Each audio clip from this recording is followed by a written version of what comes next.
Alhamdulillah Rabbil Alameen, wassalatu wassalamu ala Nabi al-Kareem, wa ala alihi wa ashabi ajma'in, amma ba'd. I'm just going to share my PowerPoint. I think this should be a more practical presentation with some slides. So let's just get started with that. Okay, Alhamdulillah. So firstly, I want to thank you all for joining me on a Sunday afternoon.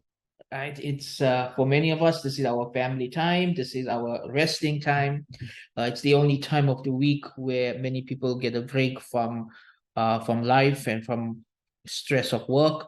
And the fact that you are here to attend a webinar about homeschooling shows that you have a concern for your children and you have a concern for their future. And this is a good sign. This is a good start. This shows that you're in the right place to learn about the right topic. So thank you all for taking out your time today to join us. And I hope you're going to find this presentation beneficial.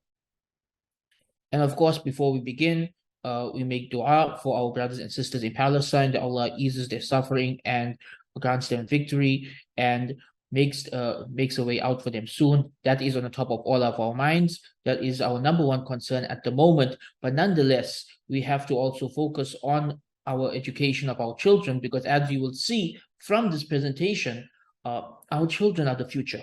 Our children are the future. And if we start now with a strong foundation, then inshallah, that future could be brighter. They could be capable of doing more for this ummah than we are, inshallah.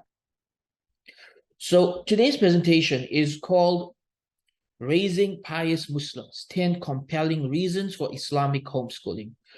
Now, before I get into the 10 reasons, just a short background of how I got into homeschooling and why, and that will give you a bit of the glimpse at some of the reasons that I'm going to cover. So my journey into homeschooling was not straightforward. There were many bumps along the way. There were many different routes that I considered first. In my own life, when I was in school, my mother was not happy with the environment of school. And so when I was 13 years old, she encouraged me to leave school and pursue the Alimiya program instead. And I continued schooling from home while doing the Alimiya program, and I completed both around the same time, right? So in 2006, I completed the Alimiya program, and in 2007, I completed my high school, and then I did university online as well. But then eventually I got married, I had my own children, and at that point, I had been a school teacher for 2 years, and I had dropped out, and I kind of lost faith in the school system, right? Just 2 years of teaching in school made me lose faith in the school system. And I was worried for my own kids, like, how am I going to educate them? What am I going to do? I'm not happy with what's available. And just like you are doing now, I, about 12 years ago, attended a webinar on homeschooling by someone who eventually became my mentor on homeschooling. And that webinar blew my mind. It was the first time I ever heard about these reasons and these methodologies of homeschooling. And I said, this sounds workable. This sounds reasonable. This sounds like something we can do. And my wife and I decided to give it a try. And now, more than 12 years later, 2 of my kids are on the verge of graduating. They're all homeschooled all the way, alhamdulillah. And when we look at our teenagers and the people they're growing into, and we look at how their Imaan and their adab and their akhlaq has been shaped, we can only say, alhamdulillah, we made the right choice. And I'm hoping that today's presentation will help you to make a similar choice for what's best for your children. And I want to start by getting into what is homeschooling. It's a very broad term, right? It doesn't refer to just one methodology of education. Homeschooling, in the broadest sense, means that the parents take the lead in how their children are educated, and the majority of education takes place at home. But this does not mean that there's one way to do it. There's actually far more methodologies of homeschooling than there are methodologies of actual schooling. Because what you will find, and this is one of the 10 compelling reasons we're going to get into, is that homeschooling is very flexible. It's a very flexible system. It puts the power and control back in your hands. And that means you can be creative. You can think out of the box. You could invent an entire new method of education that others didn't think about before. This puts the power in your hands. And this makes it something that a lot of people today are in desperate need of. A lot of people today feel powerless with the school system, right? A lot of people feel like if I put my child in school, they're going to be brainwashed. They're going to be force-fed liberalism and hedonism and LGBTQ and all of these things. How do I protect them, yet still allow them to grow up in a way that they are able to contribute to society and get a good job? And homeschooling allows you to do this, to be able to achieve all of these goals.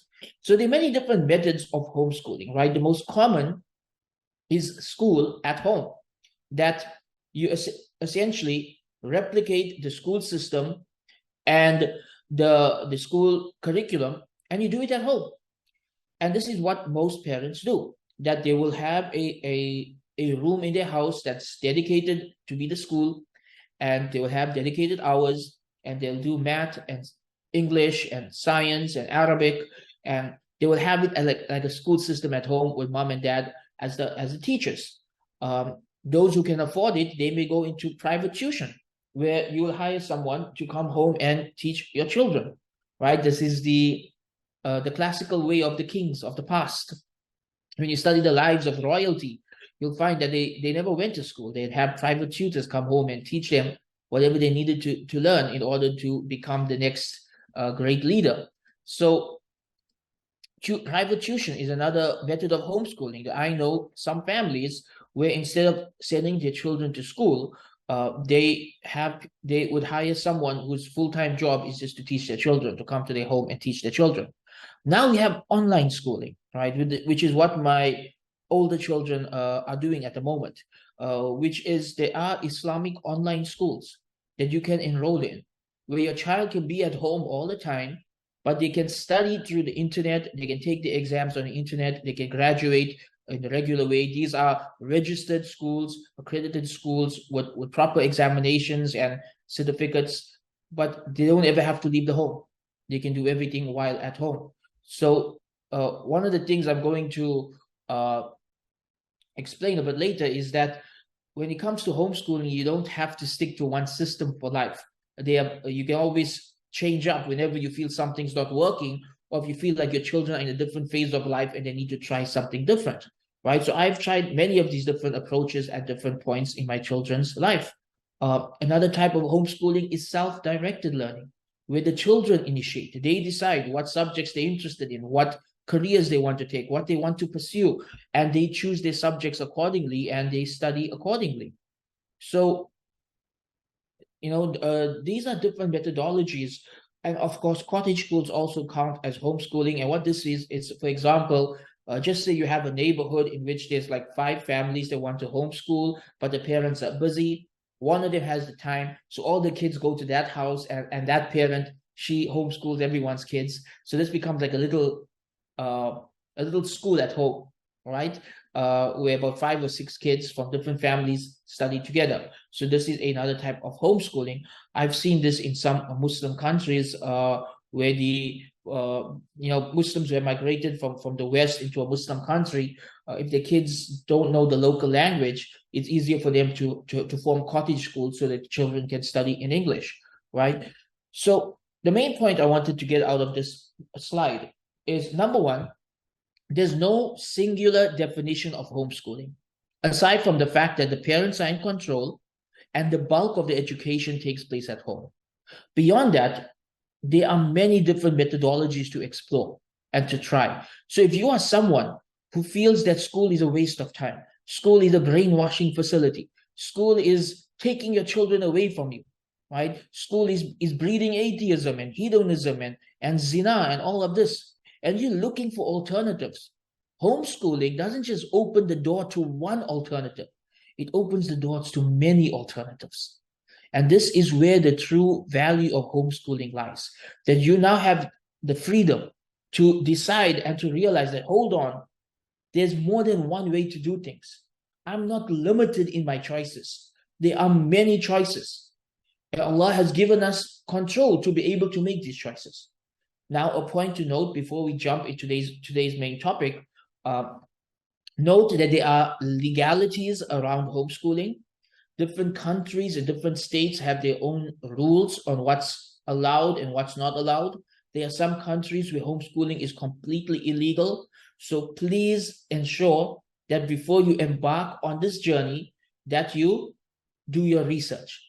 Ask locals about the homeschooling, find out from your government what's the policies, what's the procedure, and make sure that you are working within the bounds of what is legal so that there's no trouble for you and your family. Right? And again, I can't give you any advice on that topic because that really changes from country to country and state to state.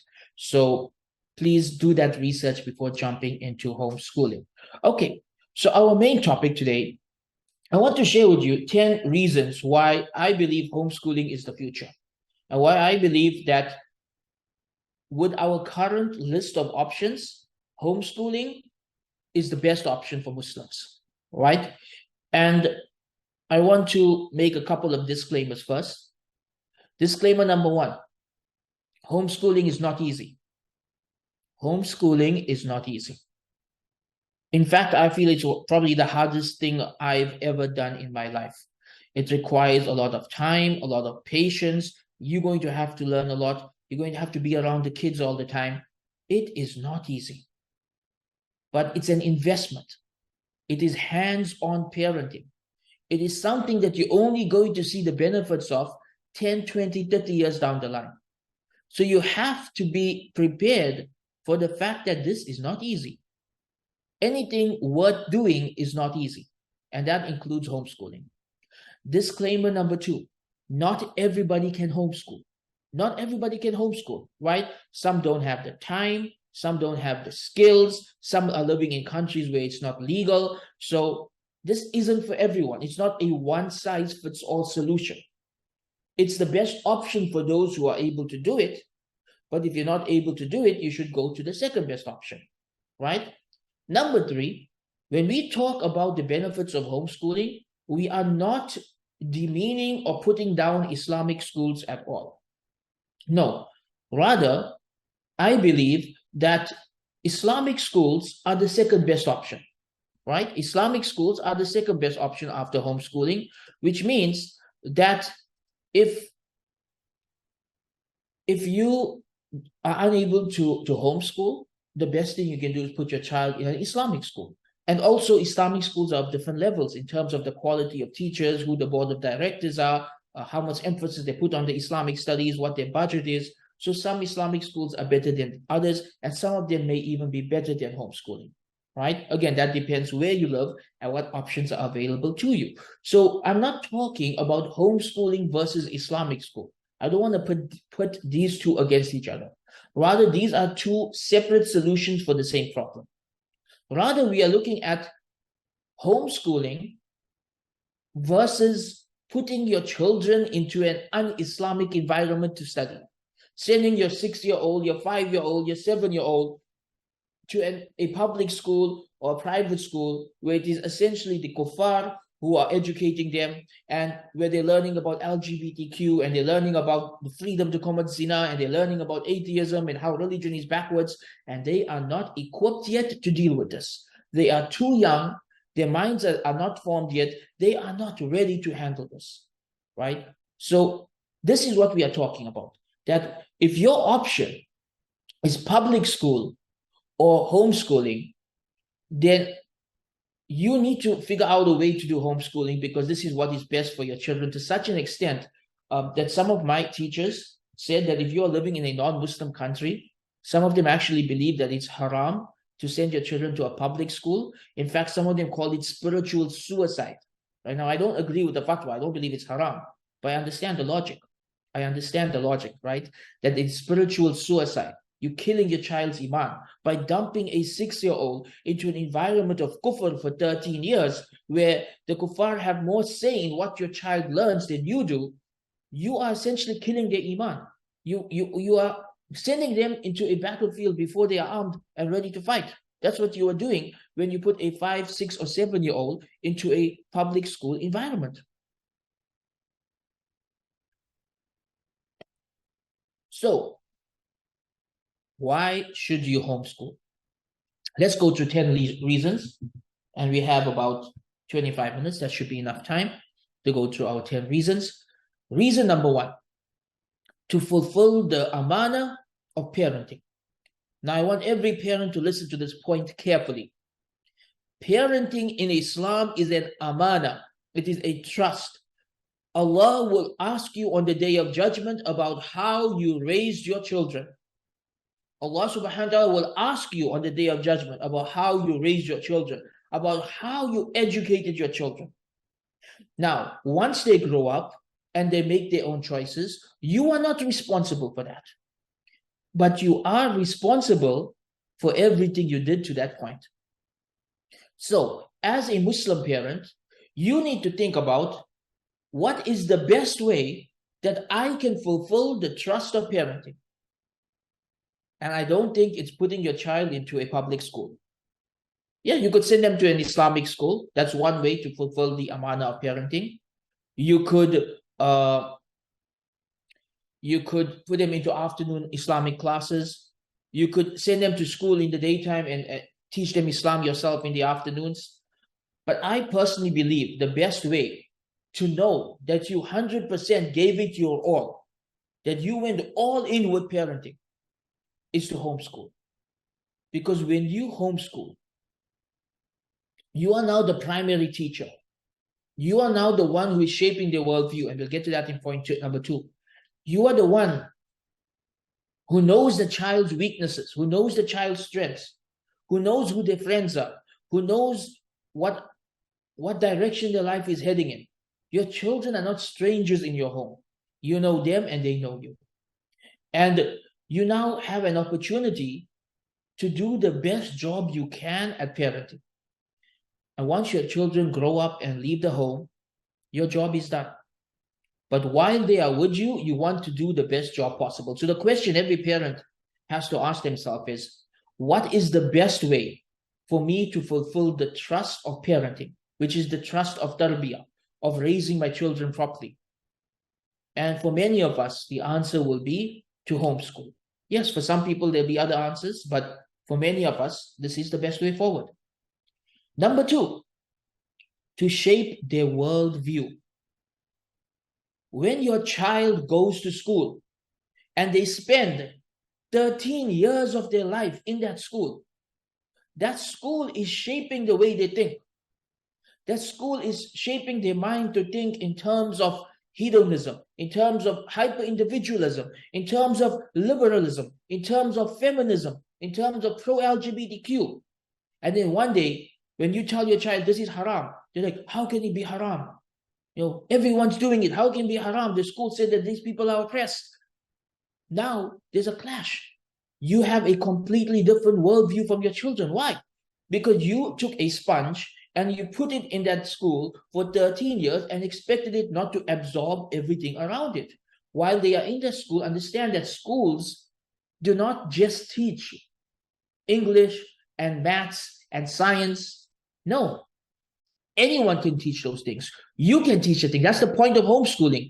Anyone can teach those subjects. What schools do is they push out propaganda. They push out their worldview. They want people to come out of the system believing what they believe. This is what a school does. They want people to come out of a system believing what they believe. Now, if it's an Islamic school, inshallah, they come out of there believing in Islam. If it's homeschooling, they come out believing what you believe. But if you put them into a pro-LGBTQ, feminist, liberal, hyper-individualist public school, guess what? There's a 90% chance they're going to come out exactly like the factory that's shaping them. So if you want your children to have an Islamic worldview, you cannot just be dumping them into an un-Islamic environment and expecting everything to be okay. You need to be hands-on with the parenting and education. You need to be teaching them about the purpose of life, about our primary sources, the Quran and Sunnah, about how Muslims view the world in terms of our responsibility, that inni ja'ilun fi ardi khalifa, Allah created us as khalifa, as representatives of Allah on earth, that we have taklif, we are responsible, morally responsible for how we live our lives, that we are answerable to Allah, that morality comes from Allah. You have to shape all of this. And it's not something you can do in a day. You can't have once a week of Islamic studies and the rest of the week of them being brainwashed by other people and think that's going to balance it out. Now, if you really want your children to view the world through the lens of Islam, you have to play a more hands-on role in how you educate them. And this is why homeschooling becomes very crucial. Homeschooling allows you to dictate and to the education in terms of how they view the world. That if you want to protect them from these forces, from these incorrect ideologies, especially in the early years, especially when their minds are formative, at that point in time, homeschooling is the best way to shape how they are going to view everything around them. And you want them to view the world through the lens of Islam, through the purpose of life, through a connection with Allah subhanahu wa ta'ala, to understanding that morality comes from Allah, to understanding that Quran and Sunnah are our primary sources, to understanding that the Sahaba were the best of generations. All of these points that I just mentioned, the public school system teaches the complete opposite. So if you want to give them a correct worldview, homeschooling is one of your best options, right? Number 3 is to ensure a proper tarbiyah. So do you want your children to have the morals and the manners and the character of Islam or of other cultures? Think about this, right? Akhlaq wa adab. Where is your child learning it? How is your child learning it? For me, when I teach people to homeschool, one of the primary things that I focus on, especially in the early years, is I say teach them adab before ilm. Have you heard about this saying, right? There's this saying amongst the early Muslims, teach them adab before ilm. I take that saying and I turn it into my homeschooling methodology. That if you are homeschooling your children, teach them adab before ilm. Now, what I mean by this is when your child is 4, 5, 6 years old, the Islamic studies curriculum should be primary adab wa akhlaq. Primarily adab wa akhlaq. Shape their tarbiyah at the youngest age possible. Then once they have the adab of a Muslim, once they have the akhlaq of a Muslim, now you can go into fiqh and aqidah and tafsir and hadith and all these other things, but the adab wa akhlaq has to come first. Very often in the modern curriculums, there's almost never a study of adab wa akhlaq. Like this subject it's not there, right? And then we wonder, like, the children pick up the worst of character from their friends at school. How do we counter this? Teach them adab before ilm. We need to go back to the methodology of the early Muslims of teaching adab first. This should be the beginning of the education process. Now, it's difficult to do this if they're going to school. If you're homeschooling, you have flexibility. So you could make this a primary subject, right? Number four, to form strong bonds with your children. One of the biggest complaints that I hear from parents today is that we have, like, they have no relationship with the children. It's as if the parents and the children are strangers in the home. Right? The kids are at school, mom and dad are at work, they come home, maybe they have one meal together, but they don't really converse with each other, they don't really have a connection with each other. They're strange, they don't even know what's going on in each other's lives. Some children don't even know what work their parents do. Some parents don't even know who their children's friends are or what they're learning at school. There's like complete strangers. Homeschooling fixes this, because I have yet to meet a homeschooling family that does not have a strong family bond. Every homeschooling family I know, there is this deep muhabba, deep love between the parents and children, because they are together throughout the day. They are there for each other. The children get to witness the parents' lives. Like, if your children are at school and there's some kind of trial going on in your life, they don't get to witness it. They don't get to be a part of it. They might not even know it's happening. But when they homeschool, you end up dealing with it together as a family. And this helps to build bonds together. When mom or dad is the primary educator, this builds stronger bonds. When you know your child so well that you know which subjects they are good at, which subjects they are weak at, what their personal weaknesses are. When you know all of these different things about them, then there is going to be a stronger bond. You're going to spend more time together. You're going to get to know each other better. You're going to, inshallah, through this, have more love for each other. And those bonds of love, they last a lifetime. That this is really the foundation upon which a strong family is built. Number 5. Now, this is the reason that a lot of people choose to homeschool. I didn't put it at number 1. I put it as number 5 because it should not be the primary reason, but it's an understandable and an important reason. And that is to protect your children from bad influences. Now, when I was younger, bad influences meant friends, right? Now, bad influences aren't just friends, it's the school itself. That we're living in a time where the school itself has become a negative influence. Now, how do you protect your children from bad influence? There's 2 extremes here in how parents think. One extreme is that, oh, my children can handle it. I'll send them to school, they'll figure it out on their own. So basically, you are gambling with your children's Imaan. That's what you are doing. If you say that, oh, they can figure it out on their own, I'll just send them to school. You are gambling with their Imaan. You're taking a roll of the dice. Maybe they'll stand up and be strong and be the outspoken voice in their school. Or maybe they'll want to fit in and be a cool kid and believe what everybody else is believing. That's a huge gamble. The other extreme is to shelter them so much that they cannot interact with the world at all. And this is the fear that people have when they hear about homeschooling, right? This is the negative stereotype that is attached to homeschooling. That when people hear about homeschooling, they assume that you are going to cut your child off from the world in such a manner that they can't deal with the world. And I have seen this, not very often, maybe only 1 or 2 cases I've actually dealt with like this, but I have seen it once or twice. And this is not how most people homeschool. And this is not how I homeschool, and this is not how I would advise you to homeschool. Homeschooling is not about over-sheltering your child to a level that they cannot interact with the world. Homeschooling is about gradually preparing them for the world.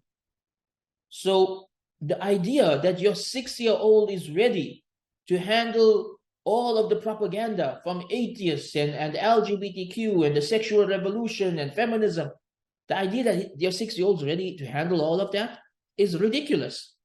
But hold on, what if you take it step by step? What if while homeschooling, every year, you introduce your child to 1 or 2 ideologies and explain why they are wrong? So by the time they are 12, 13, 14 years old, they are informed about the world. And they understand the world, and they understand what's going on, and they know how to talk to people, and they know how to do dawah, and they know how to interact with people. So it's not about cutting them off from the world. It's about gradually preparing them for the world, right? So when we say we want to protect our children from bad influences, we are not saying to shelter them to such a level that they cannot deal with the world. We are simply saying a 6-year-old is not ready for this. So let's gradually educate them in such a way that by the time they are 12, 13, or 14, they are ready to deal with this. And that is the method of homeschooling that I use and that I advise other parents to use as well. That you are preparing your child for the world. You are preparing them to handle bad influences and to be the one doing dawah, not the one to whom dawah is being done, so that they are able to deal with the world properly. Because understand, as parents, it is your job to protect your children from evil and to prepare them to be able to do dawah to others and to interact with others, right? So you have to find this balance. And I really believe that this extreme of just throwing a child in there and expecting them to figure it out for themselves, it's just taking too big a chance. That's what it is. It's taking too big a chance. Okay, so we have about 5 more things to go through.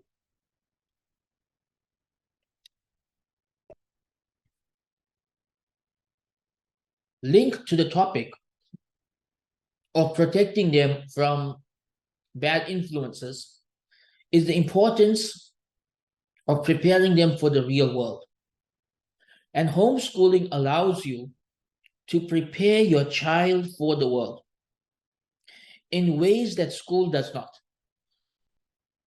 Now, when you look at the modern school system, one of the complaints that a lot of people who go to school or who graduate from school have is that school did not prepare them for life in any way, right? School did not teach them the skills they need to actually succeed in the real world. School teaches you about getting good grades, right? About not working with others, about sitting quietly, right? School is all about coming out first in class and getting good grades. It's all about following the rules, working independently. It's not preparing you for the real world.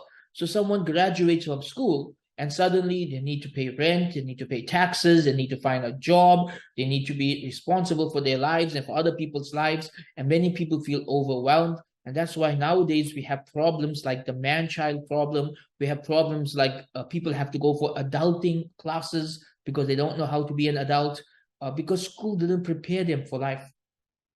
But what if you planned ahead and you say, hold on, I want my kids to be ready for life? So number one, you do the Islamic thing. What's the Islamic thing? The Islamic thing is that you understand that when your child hits puberty, he or she is now an adult, and you raise them accordingly, right? What does the school do? The school treats them as children right until they graduate. So if you take a look at grade 11 and 12 students, they physically look like adults. They talk like adults. They think like adults. But their parents and the school and the government treat them like children. Islamically, those are adults.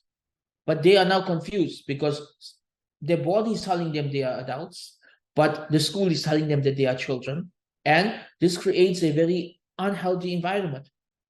And it can cause a lot of confusion, and it can cause some people to never grow up, to be stuck in that phase of where they physically feel like an adult, but they mentally feel like children. They can be stuck in that phase for a long time. The Islamic way is that when you are educating your children and raising your children, you do it with the goal in mind that when my child attains puberty, they will be adults in the sight of Allah. I will treat them like adults. I will expect them to behave like adults, right? I will expect them to grow up quickly. So what you will find is that homeschool children tend to mature faster. They tend to be much more mature than other children their own age, right? Like when I look at my own kids, my 12-year-old daughter, she can cook, she can clean, she can take care of her house, she wears hijab, she's able to do all of that already. She can run a home by herself by age 12, right? My 14-year-old, 15-year-old son, I can leave them home alone for a couple nights. They can take care of themselves. They know how to cook basic stuff. They know how to keep a house clean. They can defend themselves. They have weapons. They've learned martial arts. They know how to look after themselves and look after a home and look after a family. So I can actually trust my children to be home alone because they are very mature for their age, because we raise them in this way, right? And you compare that nowadays to some people who are 21 or 22 and still behave like little kids and can't do anything for themselves. It's a problem. It's a major problem. Homeschooling allows you to prepare your children for the real world, to teach them real world skills, right? You can actually teach your children to cook. Like my wife started teaching all my kids, my sons and daughters, how to use the kitchen when they were like 8 or 9 years old, right? They all can prepare their own meals now. You can teach them about other things that the schools don't teach. Like we'll come to this a bit later, but the topic of financial management. How do you make money? How do you invest? How do you save? How do you stay away from debts? These type of things you're not going to learn in school. You have the ability to teach it to your kids through homeschooling. So you want to prepare them for the world.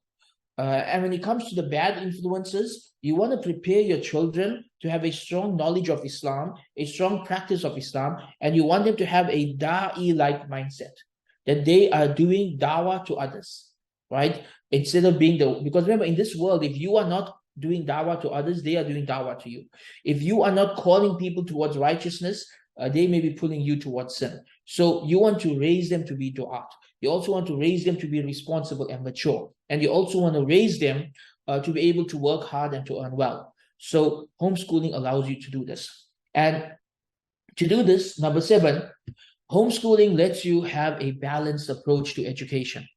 So you can decide how much your child learns of each subject. Because in some schools, there's like only emphasis on math and science, but there's no real emphasis on life skills, on finances, on history, on religion, on manners, on character. You can now shape the curriculum as you want. And that takes us to point number 8. You have a flexible schedule and a flexible education method. A flexible schedule, right? One of the things that I can't stand about school, and one of the reasons why I probably wouldn't even want my kids to go to school, is the idea of waking up early in the morning and sitting in traffic every day for 13 to 15 years just to drop your kids off in that building where you know they're going to get brainwashed, right? Just sitting in traffic like that every morning. You don't need that. You don't. You can homeschool your kids. Guess what? Your kids can wake up at 8 a.m. and start school at 9 a.m. Right? Who's going to stop you from doing that? You have flexible times. You can do things your own way, your own time. You're going to take a vacation in the middle of the year and just travel with your kids for 2 or 3 months. Guess what? You can do that. No one's going to stop you. You now have freedom. This is one of the most amazing things about homeschooling. You have a level of freedom that other families don't. If you feel like you just want to spend the day outdoors, you can do it. You can drop everything and just go to the park with the kids. So you have flexibility. You have flexibility with your time. You have flexibility with how you teach them. If you feel a certain method of education is not working with one of your kids, you can try a dozen other methods until you figure out what works for them. Maybe along the way, you'll invent an entirely new system of education. Who knows? But the point is, you're not stuck. You're not stuck with specific subjects. You're not stuck with specific styles of teaching. You're not stuck with a schedule that you have to be out of the house at 6 a.m. and pick the kids up at 2:30 p.m. You have the power. You have the control. You can do things your way, right? And this is something that is liberating for many Muslims and for many people who may previously feel like, there's only one way to live life, to do what everybody else is doing. Number 9 is that you can focus on the subjects that the schools overlook. So I mentioned, for example, finances. Schools don't teach your children about finances, right? History. I spend a lot of time with my kids teaching them history, and not just Muslim history. Alhamdulillah, I've taught them as much as I can about Muslim history, right? But also about like the history of Europe, the history of World War I and World War II. Right now I'm teaching them, because they're teenagers, now I'm teaching them about the sexual revolution and how that impacted the West, and all of the harms that came out of that. So you can teach them about subjects that the schools are not going to cover at all, right? Adab wa akhlaq, manners and good character, your Islamic studies. You can teach them, another thing I taught them was entrepreneurship, how to start a business, how to build a business. So you now can fill in the gaps. You can fill in the gaps. If you feel like, I wish I learned certain things in school, guess what? Your kids can. You can teach it to them. And if you don't know how to teach it to them, they can do an online course on the topic. They could watch a YouTube series on the topic. They could read a book on the topic, right? The point is, you're not limited. You're not limited to just the school subjects. You can expand way beyond that into things that are much more important and relevant to you and your family.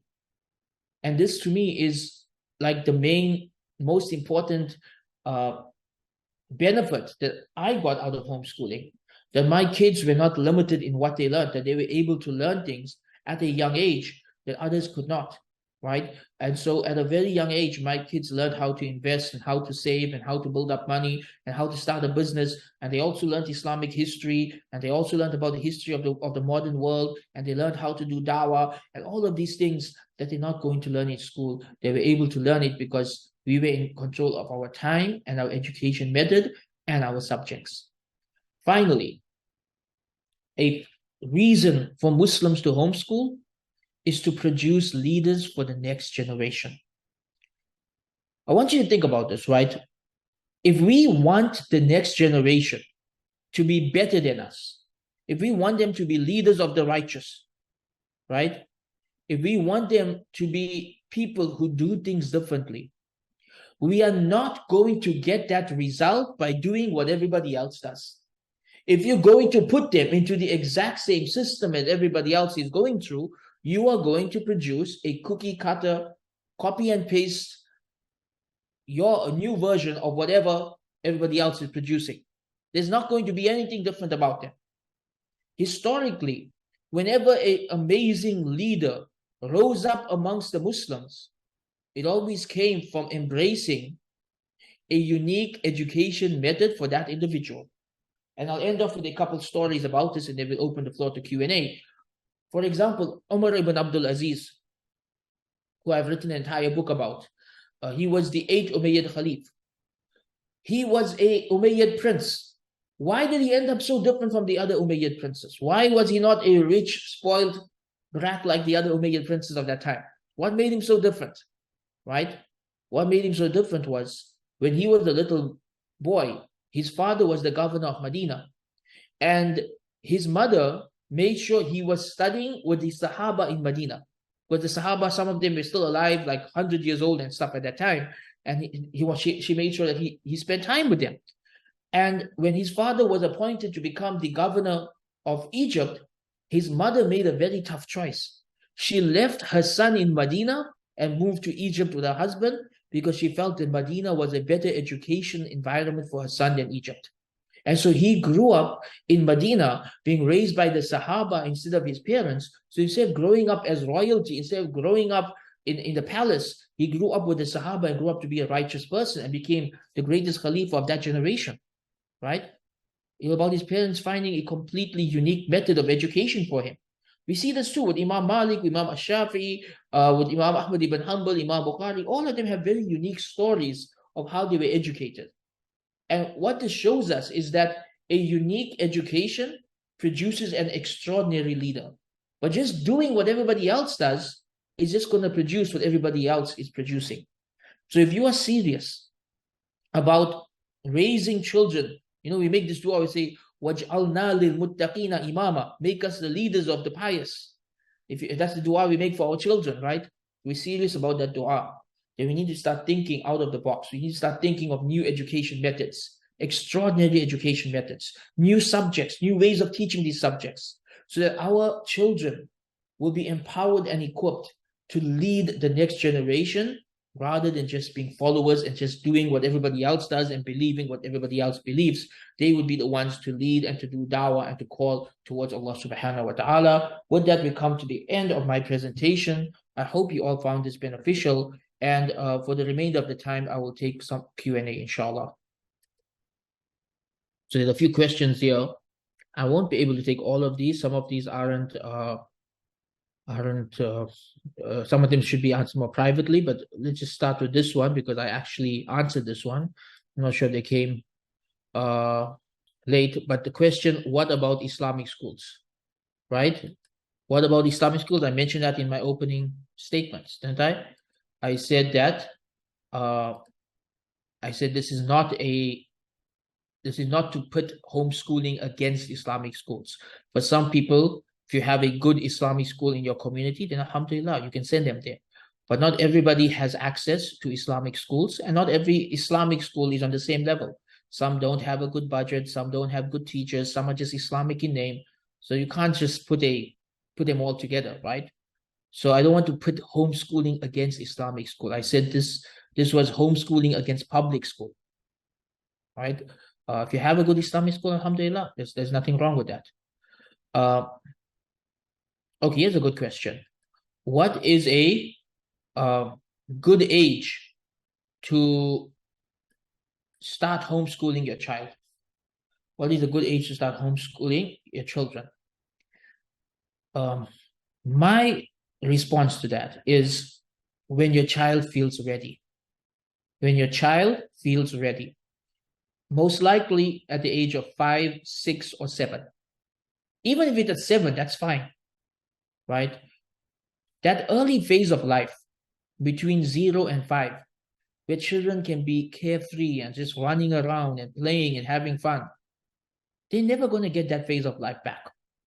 And in the modern world, we push them into education too early.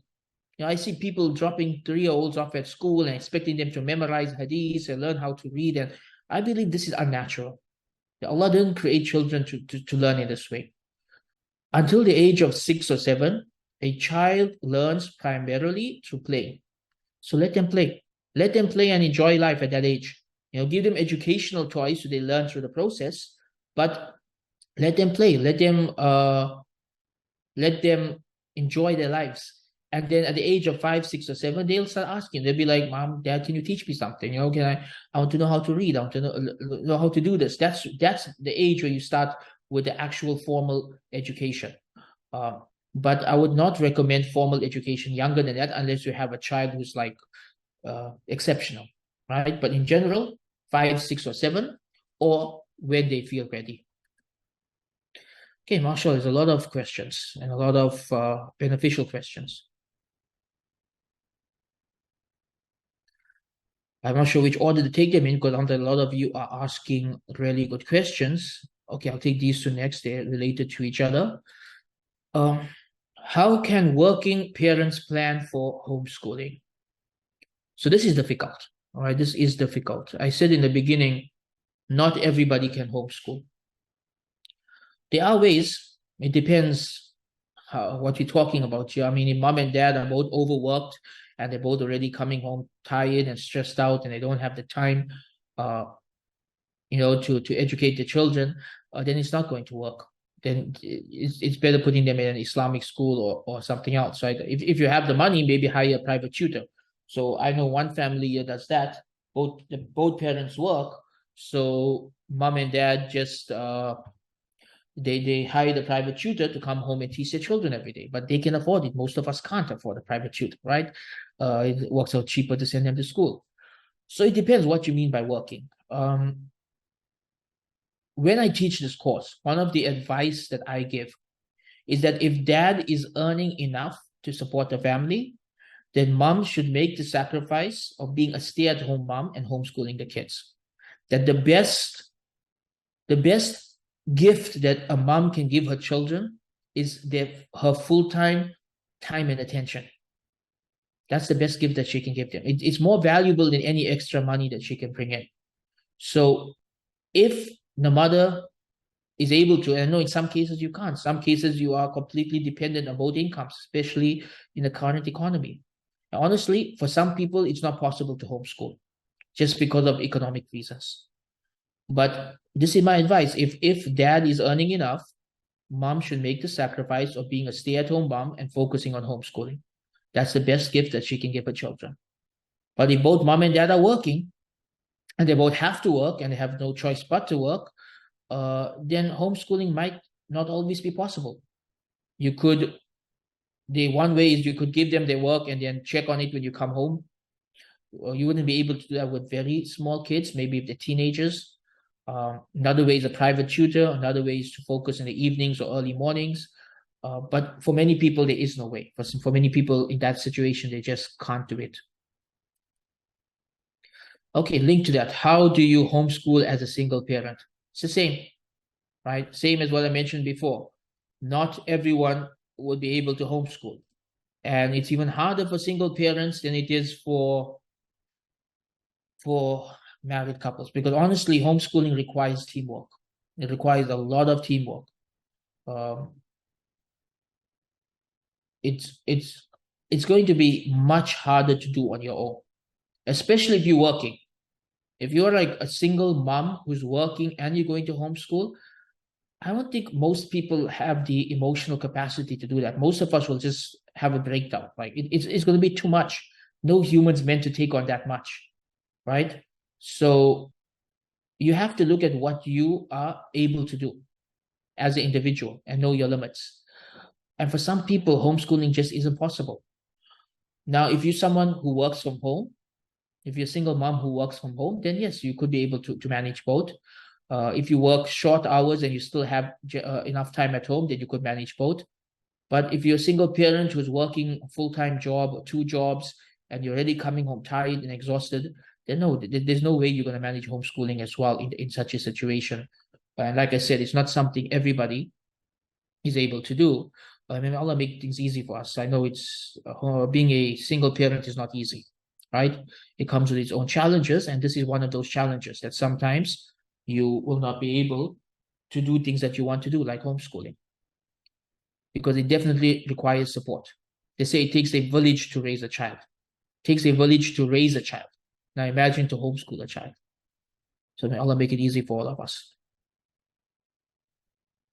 Okay, there's a lot of good questions. Let's see.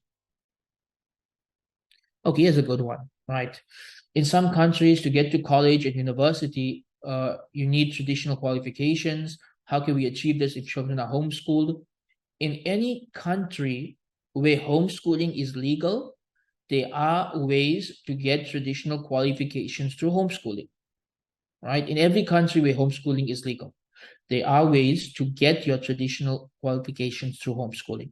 There are online schools, there are correspondence schools, there are one-year grade 12 programs, there are online GEDs, there are many different options, right? Just research in your country what's available, because 90% chance, if your country has made homeschooling legal, it has set up systems for homeschoolers to graduate and to get into college, right? You just need to figure out what is the system in your specific country. So for example, where I live, South Africa, there's multiple routes for homeschoolers to graduate. I myself, I did my high school from home, and I just went to a school to write my exams. But that was 20 years ago. I don't know if that system's still around. My kids are studying through an online school that is accredited, so they get their certificates through that school. A third method is we have a system in South Africa called the online GED, which means you can homeschool however you want for the first 11 or 12 years. And when your child is ready to graduate, there's a one-year online program that they can do, which gives them their GED, which allows them to get into most universities around the world. So there are ways. There are lots of ways. Just see what's available in your local community. Okay, another good question here. How do you nurture your child's social development? Make sure they are enrolled in a lot of programs outside the home. So over the past 12 years, my kids have been for soccer, they've been for martial arts, they've been for swimming classes, they've been for youth camps, they go for teenage halakas. So they are involved in the community, right? They are part of the community. They have friends, they have social circles, they have people they met with and studied with and learned with. So homeschooling doesn't mean keeping your child at home 24/7. It doesn't mean cutting them off from the world. It doesn't mean they have no interaction with other people and other children. No, you will have to take the initiative to set up these things for them, right? Enroll them in sports, enroll them in art classes, enroll them in Islamic classes, enroll them in these things, and they will develop their own social circles in this way.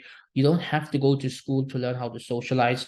There are many other ways to do so. Humans have been socializing since the beginning of time, and school's only been around for 200 years.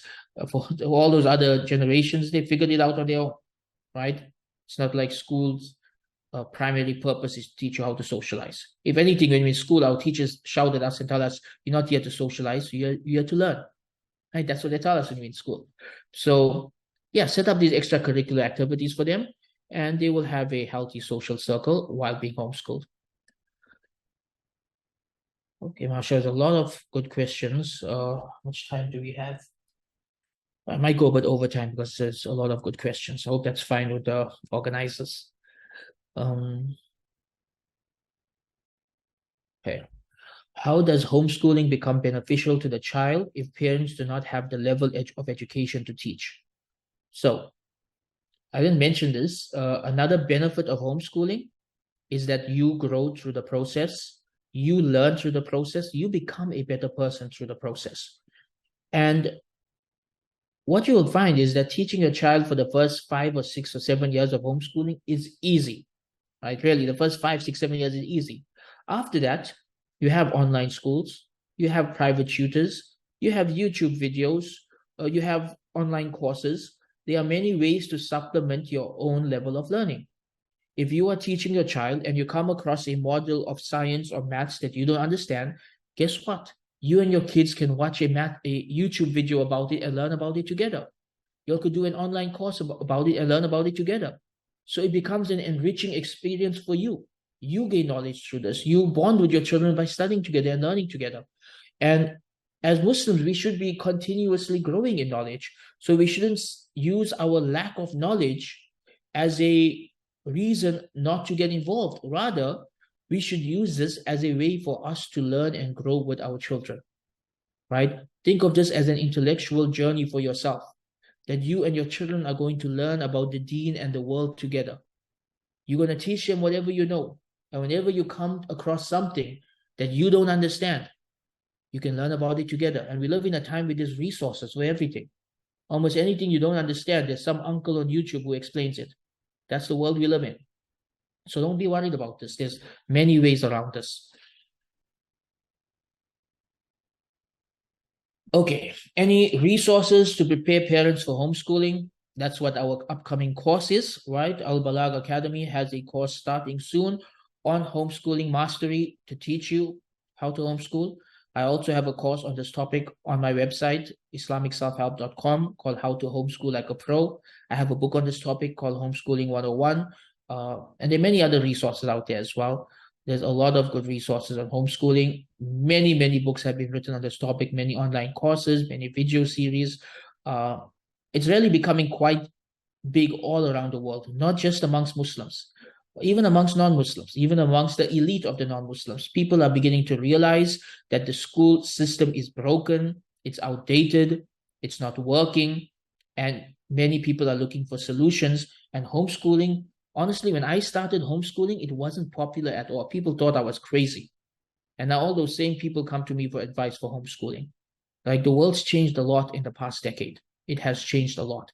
And homeschooling is a lot more socially acceptable today than it was a decade ago. So you will find many resources for it online. Okay, let's see what else. Okay, so someone asked about names of Islamic online schools. I don't want to do that because if I mention some names, I forget others, and I don't want to make any Islamic schools angry. So I'll simply say, do your research. Every country has their own schools. Every country has their own school systems that are available. It may be that there's a nice online Islamic school, but it's not available in the country that you're living in, right? So that's another reason why I don't want to answer this question live online. Parents are not experts in every field. How can they teach their children about every necessary subject? Like I think I answered this already from a different person, right? You can learn, you can outsource, you can hire a tutor for that subject, you could study an online course together for that subject, you could watch a YouTube series, you could put them in an online school. There are many different ways to work around this. Every family figures out their own way, but it's not the end of the world. There's always ways to move forward with this. How feasible is homeschooling if both parents are working? It's very difficult. This is why I only recommend homeschooling if at least one parent is at home, right?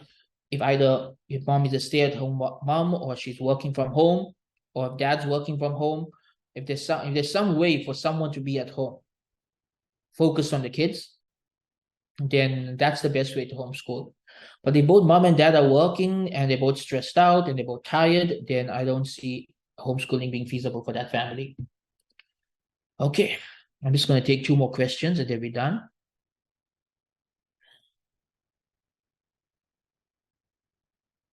Okay, this is a very important question. I'm going to read the question out loud. It's very important. It really deals with the masculinity crisis in our community. So the question says, many of my clients want to homeschool, and it would be great if Balagh could direct a course for men or fathers to show the importance of homeschooling and creating ease in family life.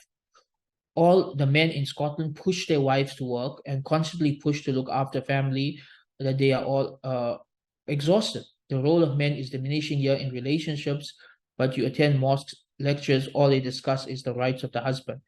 Okay, so there's 2 sides to this. I guess the different countries have different problems here, but men are supposed to provide, they're supposed to protect, because in Islam, the role of a mother in raising her children, that's supposed to be her most important duty. That a woman's single most important duty in life after worshiping Allah is raising her children. This is why the status of the mother is higher than the status of the father. This is why Jannah lies under the mother's feet, because she has a very important responsibility in raising children. And the role of the father is to facilitate that, to make it easy for his wife to focus on raising the children by taking care of all of the financial responsibilities. So men are supposed to build themselves up to a level where they can provide for their families, they can handle the bills, they can take care of the finances. So the wives don't have to think about this at all, and they can focus primarily on raising the children and making their house into a beautiful home. And modernity has ruined this, right? Modernity has ruined this by asking men and women both to work and outsourcing parenting to nannies and daycare and schools. It has really ruined this. And for us to take back this power, and for us to reclaim this privilege of homeschooling and being stay-at-home moms, the men also have to man up and find ways to earn better, find ways to finance their families better. Men should not be asking their wives to work. Really, a Muslim man should not be doing this. As for saying the lectures in the masjid are all about the rights of husbands, I don't know where you live. I've had the opposite problem. But nonetheless, I think what we do need here, what I think would be a solution to this, and this is something I am working on and many other people are working on, is we need courses and books on masculinity to teach Muslim men how to be men, because this generation have forgotten how to be men. This generation are very effeminate. They are very laid back, very childish, and they need to man up. Really. A man will not push his wife to work. A man will take care of the emotional needs of his wife so that she is available for the children, that she can focus primarily on the children. So what would be the solution here? I think a good course of masculinity can help fix this, so that men become more aware of their role as qawwam. Qawwam means you are the leader of the home, but it also means you are the provider and the protector of the home. And they are personality traits that men need to have to succeed at all three levels. So that's an important question, and that's a solution. Allah knows best.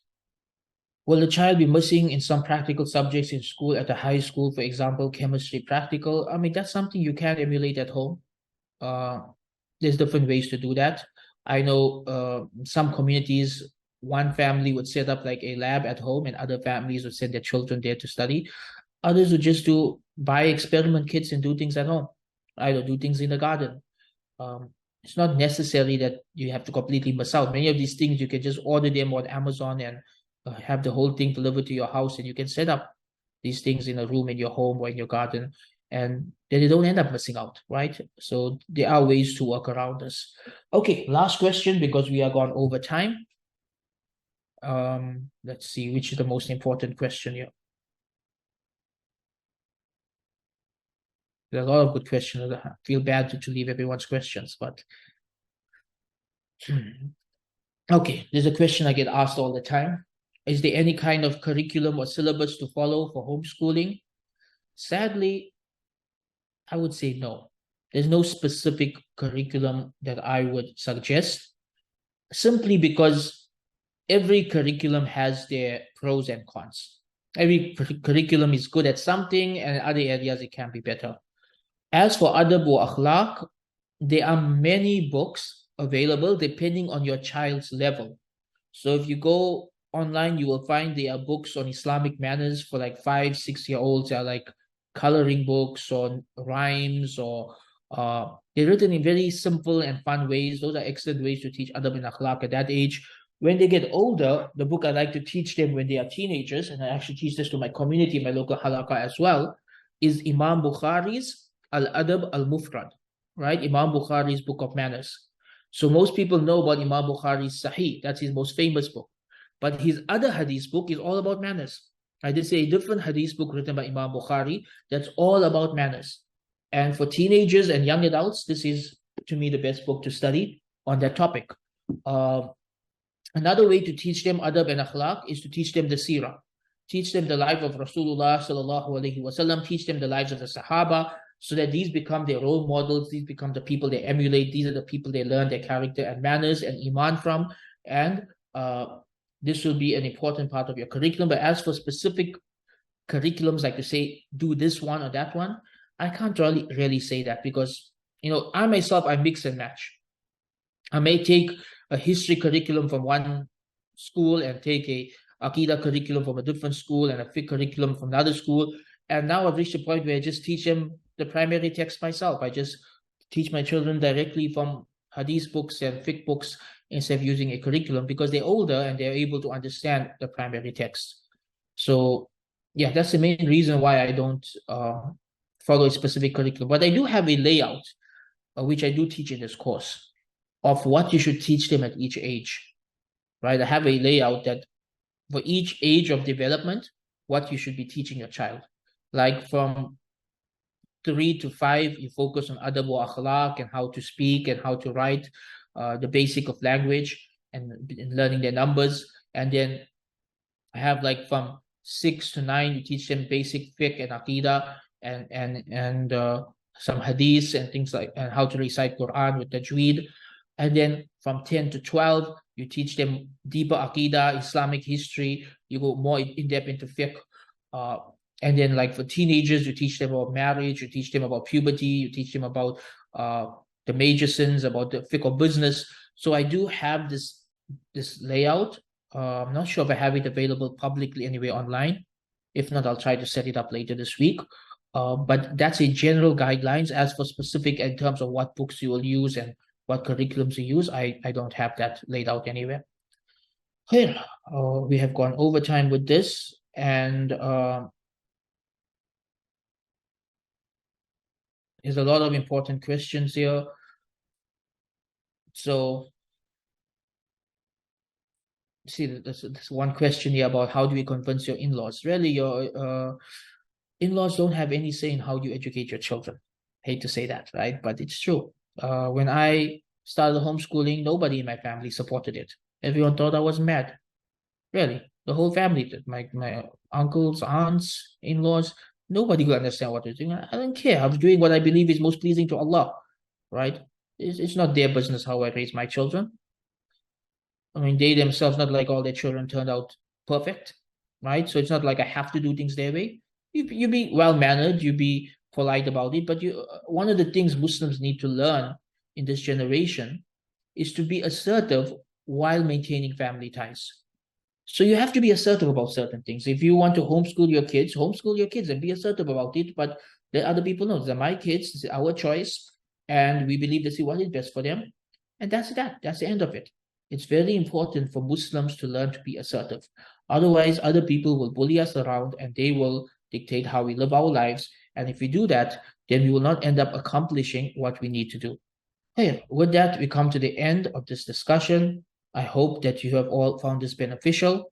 And I hope I've convinced some of you to look into homeschooling, or at least to consider it, to have the discussion with your spouse, and to see if it's a viable option for you. Alhamdulillah, we have this course coming up, and I hope to see many of you in that course. Jazakallah khairan for giving me your time and attention on a Sunday. Wa akhir da'wana and alhamdulillahi rabbil alameen. Wassalamu alaikum wa rahmatullahi wa barakatuh.